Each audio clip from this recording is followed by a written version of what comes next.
Hello everyone, here's what's coming up on the world today. 7 people injured, 3 of them seriously in a car ramming attack in the Israeli city of Tel Aviv. The UN nuclear watchdog gives Japan the okay to release treated radioactive water from the Fukushima plant into the Pacific Ocean.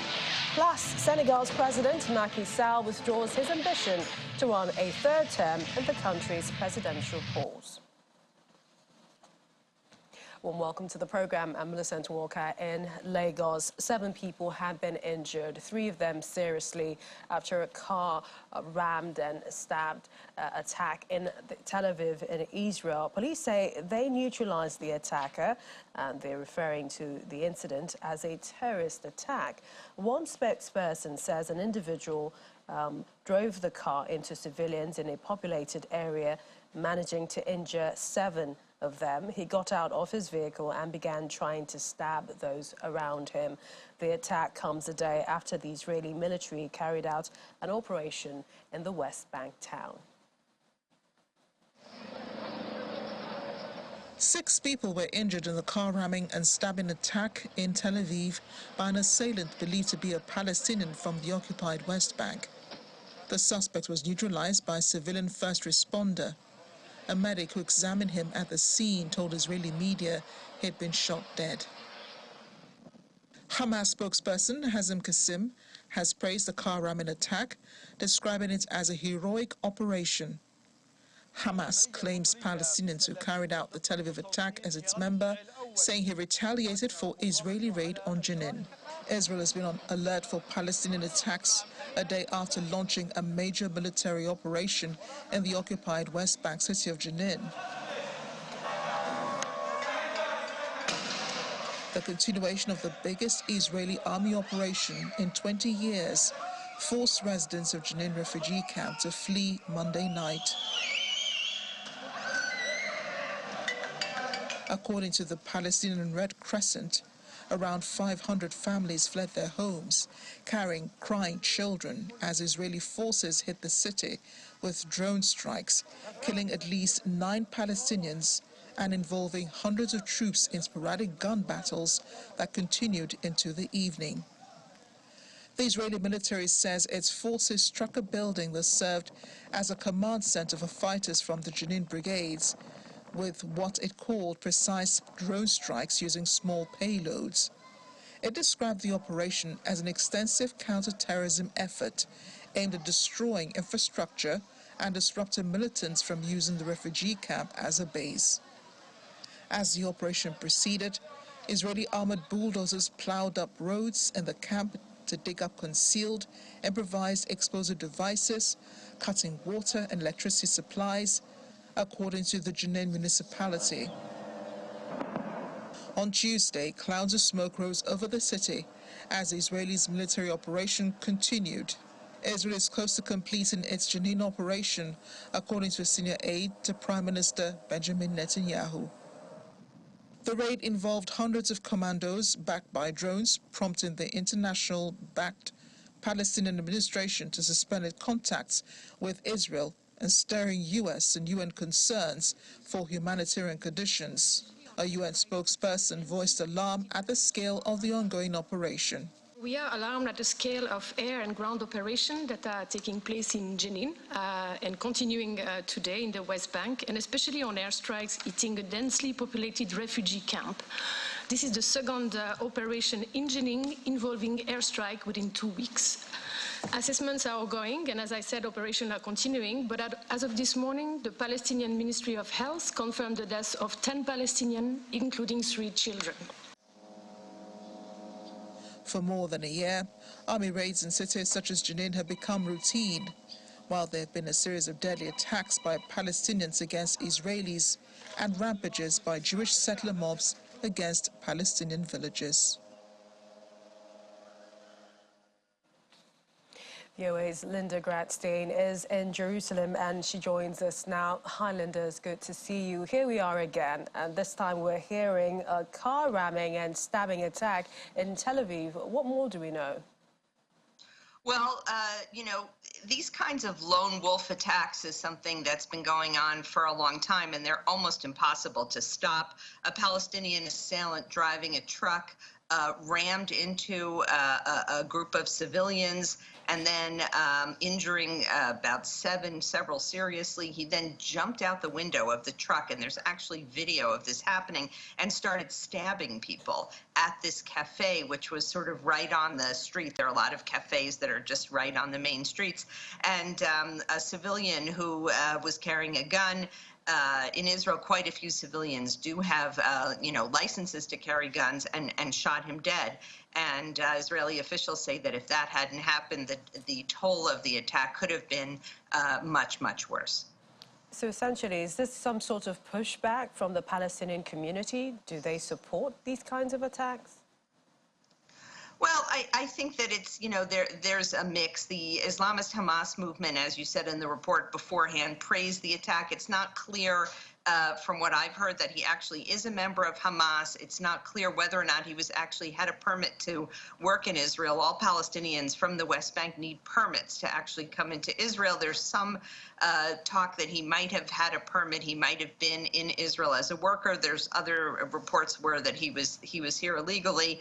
I think the majority of Palestinians don't support violence, but they also don't support the Israeli incursion into Jenin and various other places. And so, Palestinians, especially young Palestinians, are feeling very frustrated and angry. The Israeli army was, on alert for these kinds of things. So far, there has not been rocket fire from Gaza, which is something else they've been on alert for. And it's not clear if Hamas and Islamic Jihad will try to fire rockets. Then, of course, there will be an Israeli response. And, we've kind of seen these cycles of violence before repeatedly. And the problem with these kinds of things is, you know how it starts. You don't always know how it ends. But at least so far, Israel is trying to keep the operation limited to the Jenin refugee camp. Today, the Army released video of a tunnel and a weapons storage place that was right next to a mosque. They say they have a list of targets. As you said in your earlier report, hundreds of families are fleeing Jenin. The infrastructure of the refugee camp, Israel has hit it, and so in many parts, water and electricity is out. The question is this going to be a fairly limited operation, which is what it seems like right now, or is it going to expand to something broader? Do we know how perhaps the young Israeli person feels about the military operation? So Israelis, first of all, as every Israeli, Jewish Israeli, serves in the army.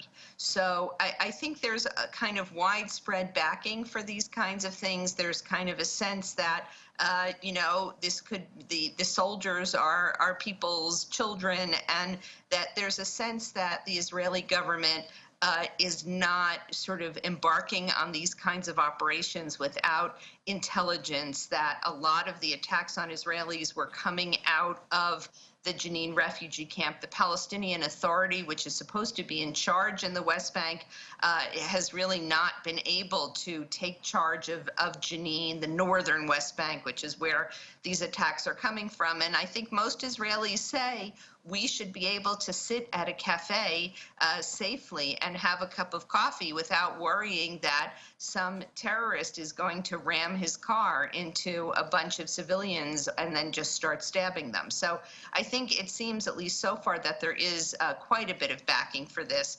Israelis do tend to be patriotic. They tend to support their army. So you're not seeing, as opposed to, at the same time, is a different issue, which is that the government is involved in trying to overhaul the judiciary. And there you're seeing huge, huge protests, including yesterday at the airport. But in terms of this operation specifically, there does seem to be backing for it.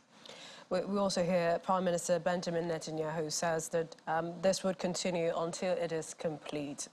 What do we know as to what date complete is? Well, there's no date. On the other hand, there have been several statements from the Army that seem to hint that it's moving towards closure. They say that most of the targets that they went in to hit have been hit. They said that the resistance in the camp has not been as widespread as they had thought. There were some sort of isolated gun battles, but there hasn't been sort of large-scale resistance. And the sense from people that I spoke to today is that you're talking about maybe another day or so, but that Israel has no interest in staying in the Jenin refugee camp long term. I heard one analyst compared it to kind of like pulling up weeds. It's not that they won't grow back, and it's not that you'll get rid of them forever, but at least for a while, you won't have terrorist attacks coming from there. VOA's Linda Gratz staying in Jerusalem. Many thanks. Thank you. Well, in the meantime, Israeli Prime Minister Benjamin Netanyahu has promised to continue the country's military operation in Jenin for as long as required. He says it's to restore calm and security to the people of Israel. He was making the remarks after a meeting with Israeli heads of security bodies in central Israel. He justified the operation, saying in recent months Jenin has become a haven for terrorism. He further said at a separate event that he was confident Israeli forces were doing everything to avoid civilian casualties. Well, from the Palestinian side, President Mahmoud Abbas has appealed to international leaders to condemn the Israeli drone raids in the West Bank and protect Palestinians. During a meeting he had with Palestinian leaders in Ramallah in the West Bank, Abbas said, quote, "We are again calling the international world to provide urgent international protection to our people and impose penalties against the occupation regime." And former permanent secretary at the Ministry of Foreign Affairs, Ambassador Joe Keshi, I'm told he's not with us at the moment. Hopefully we will be hearing from him on that situation. Welcome back. Right now we take you to our top story, and that is Israel's military operation in Jenin. Joining me now is Ambassador Joe Keshi, former permanent secretary at the Ministry of Foreign Affairs. Welcome to the program. Thank you. So sorry about the first time. No worries, it happens. Thank you. Thank you. It's a pleasure to have you. Talk to us. Is Israel right to be carrying out this, military operation in Jenin? You know, this is not the first military operation Israel will carry out in that camp. And I can assure you it's not going to be the last until both sides agree to find a permanent solution to the conflict that has dominated the two sides over the last almost more than 40 years. It's not a question of whether Israel is right or wrong. The fact of the matter is that both sides needs to needs to find a way to resolve this crisis once and for all, particularly Israel. Israel is the strongest partner in this crisis. And as Chino actually once said in his book, I think Things Fall Apart, it is sometimes wise, for the stronger man to behave like the weak man in order to find peace, something like that. And I think all depends on whether the Israelis want to make peace. And you remember, look, something like this has now happened for a while, particularly during the last two regimes before Netanyahu came back to power. This is one of the things, security is one of the things that Netanyahu has used over the years to stay in power. And with a right wing, the worst right, the far extreme right regime today in Israel, be sure that you're going to see more of these raids on the Palestinian territories. If we look at the implications for the Arab world, they've been calling on international leaders to condemn Israel's, operations, its actions, but most of them, especially the U.S., say they are monitoring what is going on. While we know the U.S. and Israel share history, should they remain quiet over this? I'm surprised the Arab world is calling on others to condemn, this operation. Why are they themselves not condemning it? They have actually, look, this crisis will continue to linger more because the Arab world itself have virtually abandoned the Palestinians. You know, they've gone ahead, they've normalized relations with Israel, and they focus on their economic development, economic cooperation with the state of Israel. But the fact remains that they can do both. You know, they can put that on the table as part of, you know, the deal in the normalization of relations. But they have virtually left the Palestinians to themselves. So why are they calling on others to condemn? Why shouldn't they condemn? They now have a window. They have normalized relations with Israel. They talk with Israelis all the time.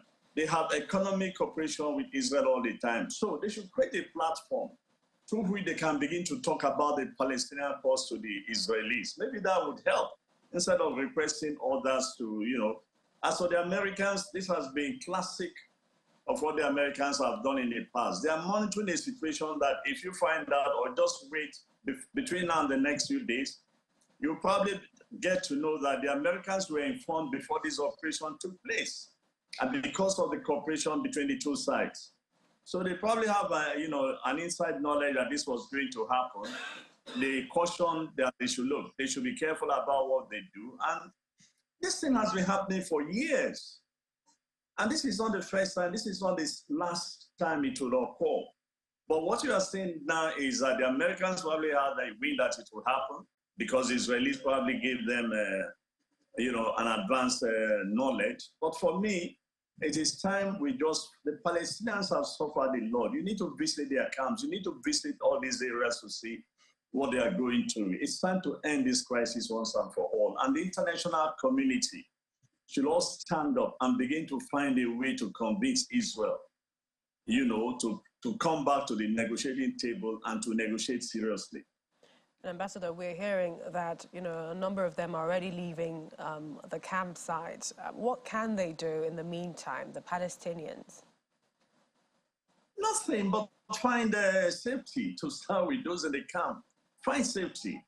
And then second thing the Palestinian leaders need to do is also to be reasonable or rational. This is a war they cannot win to start with. And this is also a war that Israelis cannot win. They can beat up the Palestinians as often as they can. Look, this camp will be rebuilt within the next 1 year, and everybody will come back again. Hamas and his group will you know, go back again and construct new tunnels into Israel. This is just a game that has been going on. And so it's time that's why I keep saying both sides need to recognize the reality that nobody can win this war. The Israelis are the strongest. They can destroy the camp as much as they want. They've done it before. The Palestinians rebuild the camp. Do you think the best thing is to find out. Sorry. Ambassador, sorry to interrupt you. I was just going to add that do you think a two-state solution is ideal for Israel and Palestine? This has really been the issue for years. When you look at it, that's the only, as of today, that's the only solution on the table. And it should have worked if the Israelis had been honest, you know, negotiators. Because of the fact that particularly Netanyahu wanted to be the longest serving prime minister. This is a man who came to power, rationally behaved and was looking forward to negotiating. But somewhere along the line, because he wanted to stay too long, he started forming government with right-wing folks and abandoned peacemaking. And this is why we are also in this situation. So except the Israelis are not, you know, a team, particularly the right wings in the right-wing parties, they practically don't listen to anybody, and that's the unfortunate thing. So except the international community collectively, you know, decide that they are going to press on both sides to negotiate, to seriously negotiate, the two-state solution remains the only option on the table as of today. Nobody has come up with any bright new ideas. And look, when you come to think of it, it's probably the best thing, you know, for both sides. The Israelis will enjoy peace. The Palestinians will manage their own business. And everybody will move on. The rest of the world will move on as well. I think for as far back as I can remember, I've always wondered why indeed, they cannot arrive at peace. But perhaps the final question, Ambassador, to you is what sort of precedents you think, Israel's action sets for other countries? And thus, if you look at how the international community is behaving towards this and compare that to what some would call the moral compass of the international community when it comes to Russia's invasion of Ukraine. You're talking of Washington invasion of Ukraine. Let's argue to the myth, the American invasion of a number of places. You remember when they started, the Russians also gave that excuse that the Americans have done A, B, C, D over a couple of years. And so they've taken it as they too can invade any country. And this is what happens if things like this are not checked. Because one day, any powerful neighbor might just decide to, go into another country because it's either very powerful and the other country is weak. Once there's a disagreement between the two, countries. But so far, at least the world continues to enjoy some, some peace, apart from the Russian invasion of Ukraine. And of course, the threat against Taiwan. The world seems to be stable, and the territories, the territorial integrity of almost all states have been observed in accordance with the United Nations, principles, conventions. Yes. So this is it. But if we do not find a way to end this sort of crisis, and the Russian invasion of Ukraine. An example has already been said, and any new actor that does something similar, we cite the Russian invasion as an example. We cite the American invasion of other places as an example. We'll also cite the Palestinian, the Israeli behavior that they went in there as a result of their national interest, as a result of the fact that they want to ensure their own security. But in ensuring your own security, you must also think of the security and the well-being of others. Look at kids. You need to watch a number of other global televisions to see exactly what's going on in there. Little kids being woken up by parents and everybody running head-to-skelter. Nowhere to hide in a place like that. And that's the most unfortunate thing. We are all human beings, and we should have a heart to really consider the plight of the Palestinians and find a way to end this crisis in the Middle East. These are the realities. Ambassador Joe Keshi, former Permanent Secretary of the Ministry of Foreign Affairs, always a pleasure. Thank you for joining us. Thank you. Thanks for having me. Well, let's check in on France now, as French President Emmanuel Macron today welcomed 220 mayors of cities and towns affected by the riots which recently took place in the country. Among them were mayors of major cities such as Marseille, Strasbourg or Bordeaux, as well as Le Haye-les-Roses, Mayor Vincent Jean-Brun, whose family home was attacked by rioters. The June 27 shooting of Nahil, a 17-year-old Algerian-Moroccan descent, unleashed a wave of nationwide rioting that shocked France in its violence before police clamped down on the rioters, resulting in relative quiet over the past 2 nights. The killing taped a deep vein of resentment of law enforcement agencies in the poor and racially mixed suburbs of major French cities, where Muslim communities of North African descent in particular have long accused police of racial profiling and violent tactics. What started as an uprising in the high-rise estates morphed into a broader outpouring of hate and anger towards the state and opportunistic violence in towns and cities.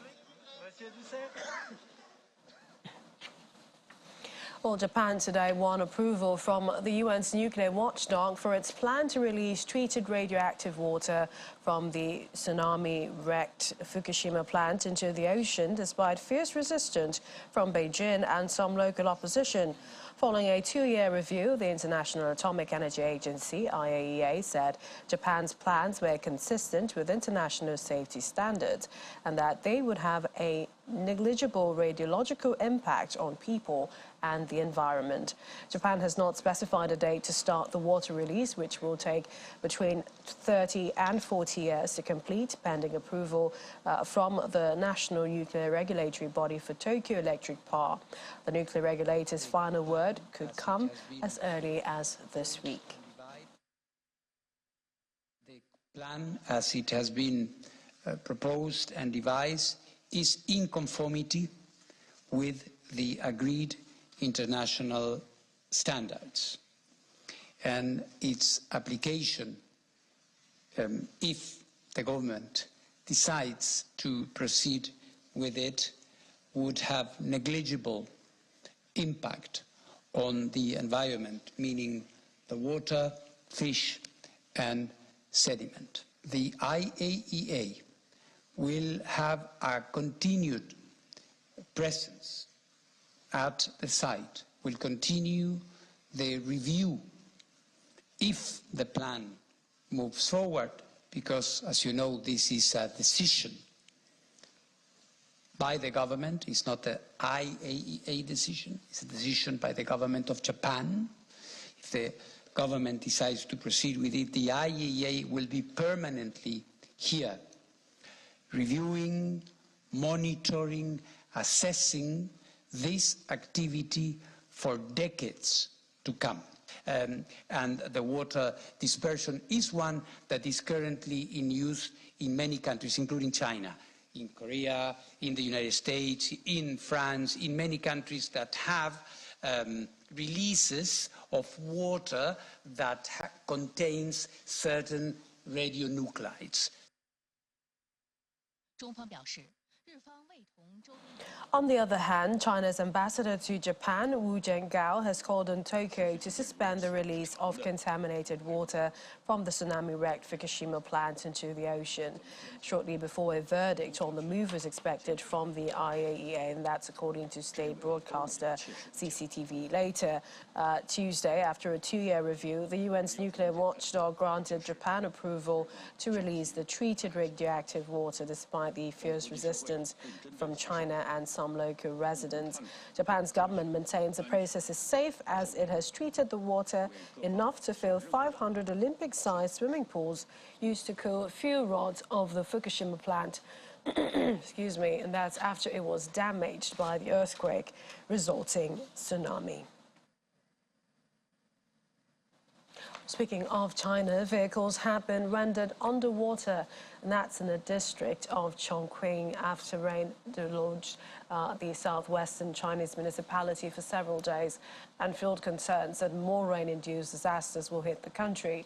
The video obtained shows cars lying submerged in the city of Guangzhou district as water gushed through the flooded area lined with buildings.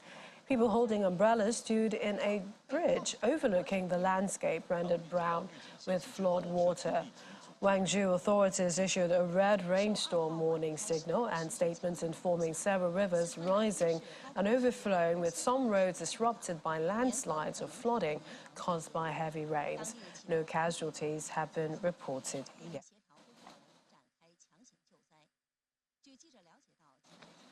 As a scorching heat wave continues to grip the western United States, residents in Arizona sought relief at local water parks ahead of the 4th of July celebrations. Temperatures in Phoenix soared to 116 degrees on Monday. That's according to the National Weather Service. Some 62 million Americans in central Arizona, across Texas and the Deep South and into Florida's Panhandle were under excessive heat watches, warnings, advisories that were expected to last until the 4th of July.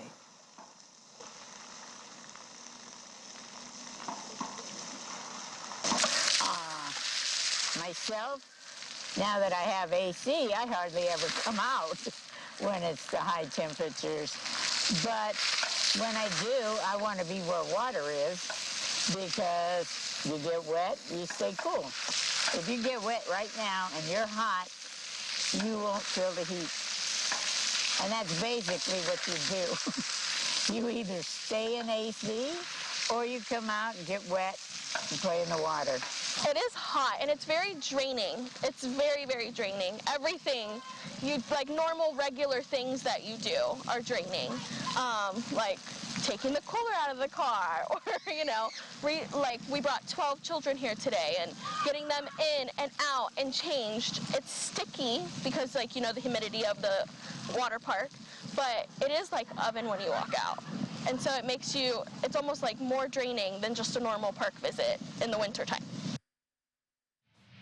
Welcome back. And we're in Hong Kong, where the chief executive, John Lee, says 8 overseas-based Hong Kong activists who were issued with arrest warrants for alleged national security offences will be pursued for life.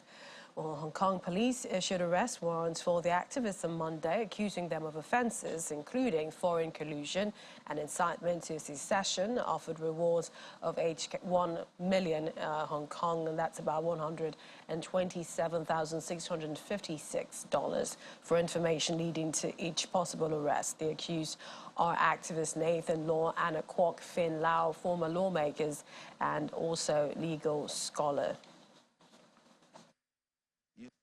Our action is to tell everybody that endangering national security is not something we will tolerate. We will do whatever legally to pursue the responsible person.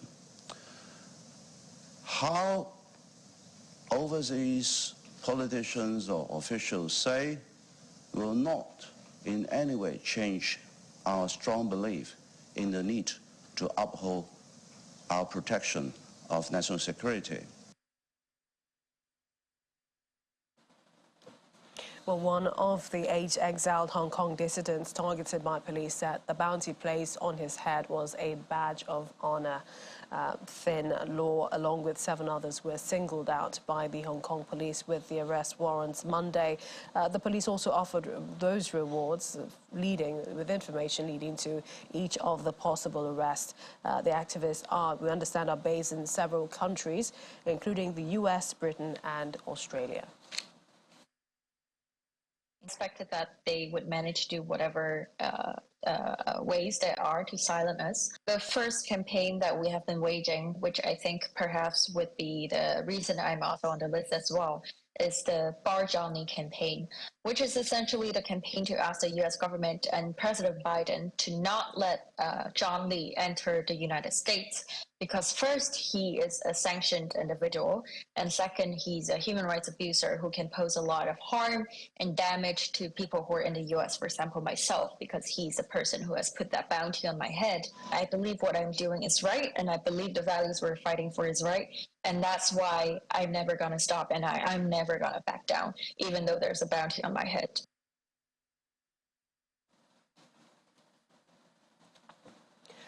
Well, President Macky Sall has announced that he will not be running for re-election in the 2024 elections. This has put paid to widespread speculation that he would seek a 3rd term, which his critics say is illegal. Rumours that Mr. Sall will try to extend his stay in power have fueled bouts of deadly unrest since 2021, in which dozens have been killed and shaken Senegal's reputation as a bastion of stable democracy in West Africa. In a televised speech, Mr. Sall said his decision was long and carefully considered, even though, according to him, the Constitution gives him the right to run. The most recent unrest was sparked last month by the sentencing of popular opposition leader Ousmane Sonko to 2 years in jail on charges stemming from allegations of rape. Mr. Sonko denies the allegations and accusations and says they are politically motivated to stop him from running in the elections. Meantime, opposition politicians are reacting to Senegal's president's announcements that he will not be a candidate in the 2024 presidential election, saying it resulted from pressure from the people. Abbas Fall, a member of parliament and coordinator of PASTEF, the party of key opposition leader Sonko, said it was no surprise, supporting a bracelet wearing Sonko's name. He said, quote, "We need a president who takes pity on the Senegalese. We need a president who doesn't kill his people. We need a president who listens to his people. Senegalese citizens must feel and live the same as American citizens do, end of quote. Former Prime Minister Aminata Touré, who is now in opposition, said Mr. Sall's decision to respect the constitution was because of the mobilization of Senegalese locally and in the diaspora. The former trade minister and leader of the ruling alliance, Parti la République Party, Aminata Diatta, has however described the moment as historic. And at least 4 people are dead and 2 children injured in a shooting Monday night in Philadelphia. The suspect, a man believed to be 40 years old, was taken into custody without incident. Philadelphia Police Commissioner Danielle Outlaw said at a late-night news conference it did not appear to have any connection to the victims. There were 3 guns recovered from the scene, including a rifle and a handgun that belonged to the suspect. We understand the suspect had a bulletproof vest and a police scanner. The second person was also taken into custody in connection with the shooting. It was unknown whether this person was connected with the shooter, but police believed he returned fire at the shooter. Around half of them children at an outdoor party. Police said they were still seeking multiple suspects in that shooting. A shooting Monday night in Philadelphia left at least 4 people dead. For every average American, July 4th, 2023 is not just another regular Tuesday, no, but a day when the United States celebrates its independence. The 247th anniversary celebration, which held at the U.S. Consulate General in Lagos, honors the founding principles of the United States of America, which Nigeria shares a part of, and the robust and enduring relationship of the United States and Nigeria. Leading up to the event venue is a display of Hollywood and Nollywood signs, the Walk of Fame and Picture Time. It all leads up to a serene atmosphere with solemn music playing in the background. This gathering is the celebration of the 247th anniversary of United States independence.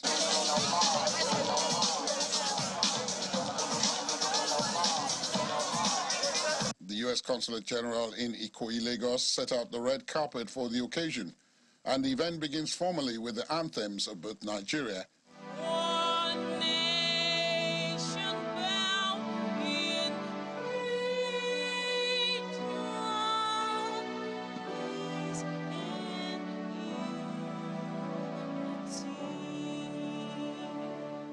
and the United States.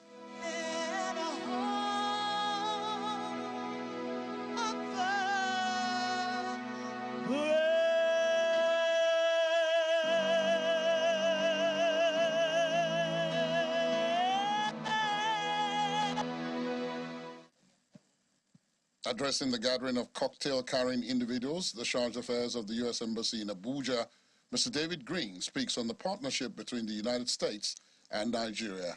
For citizens of the United States, our Independence Day, the 4th of July, is one of our most cherished holidays. We celebrate both the founding of our nation and the democratic principles that have guided that nation throughout its history.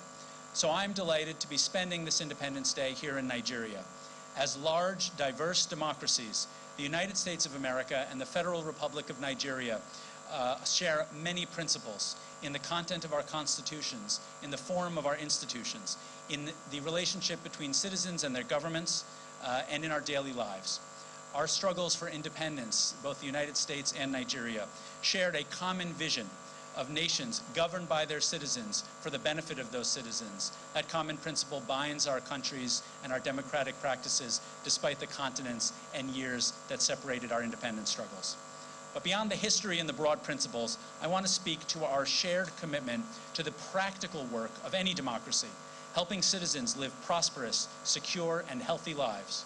As President Biden has said, elected leaders owe it to their people to show that democracy can deliver for their needs. And the United States, I'm proud to say, is Nigeria's partner in seeking to deliver.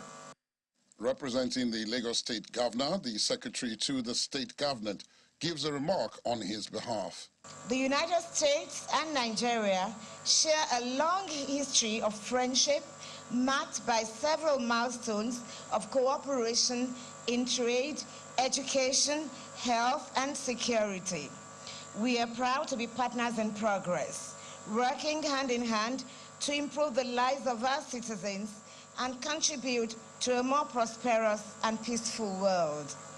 Our partnership is built on a foundation of shared values and a commitment to democratic principles, human rights, and sustainable development. And then it's on to a toast to the U.S.-Nigeria friendship, as well as the cutting of the independence cake.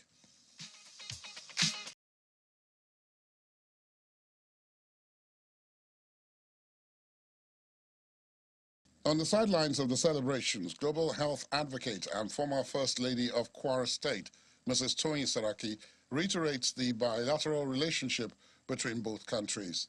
One of the most wonderful things about the bilateral relationship is that because the United States of America really does believe in equity, in equality, and in human rights, I believe that the relationship that Nigeria holds with the United States of America is not so much of a north-south relationship, but a sharing of ideas, a sharing of ideals, and particularly a sharing of the democratic experience. So I think that they have always been allies to us, and we have always been allies to them as well. And I'd like to particularly commend what America is doing for Nigeria through partnerships in the development sector, you know, whether it's PEPFAR, malaria, HIV, tuberculosis, and even mental health. You know, USAID as a development agency has always had a very targeted focus in Nigeria, and I hope this is a relationship that will continue for many years. This year's theme revolves around the entertainment industry, driven by investment and partnership with the United States, as well as celebrating both Nigerian and American talents. Happy Independence Day, America. And that's the world today. Many thanks for watching. I'm Millicent Walker. I'll see you soon.